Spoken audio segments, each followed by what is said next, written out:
মেয়ে দেখতে এসে ছেলের কাকা বলল, এবার কাজের কথায় আসি, ছেলেকে কি কি দেবেন? মেয়ের বাবার মুখ সংকুচিত হয়ে গেল। মেয়ের জামাইবাবু বলল, আপনাদের কি কোনো দাবি আছে?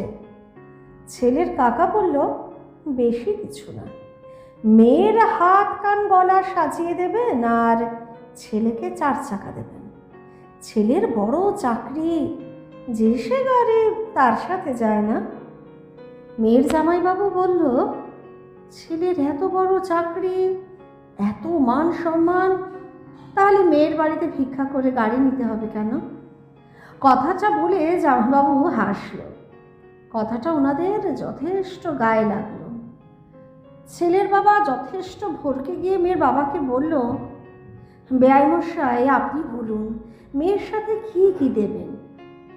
মেয়ের বাবা সূক্ষ্ম হেসে বলল, মেয়েকে বিয়ে দিচ্ছি, হাত কান গলা যথেষ্ট সাজিয়ে দেব, এটা বলার মতো কোনো কথা না। আর হ্যাঁ, মেয়ের জন্য আমার যথেষ্ট টাকা জমা রাখা আছে, আপনারা চেয়ে সেটা হারালেন, না চাইলে যা চেয়েছিলেন তার থেকে বেশি পেতেন।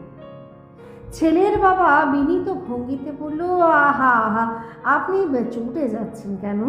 টুকটাক আলাপ তো হবেই বিয়েতে, মেয়ের সাথে যা দেবেন তাই নেব, সমস্যা নেই। মেয়ের বাবা উঠে দাঁড়িয়ে গম্ভীর স্বরে বলল, মেয়ে তো দেবই না, পারলে যা খাইয়েছিস সেটাও বের করে নিতাম। আমার মেয়ে ফেলনা না যে উপঢৌকন দিয়ে বিয়ে দিতে হবে।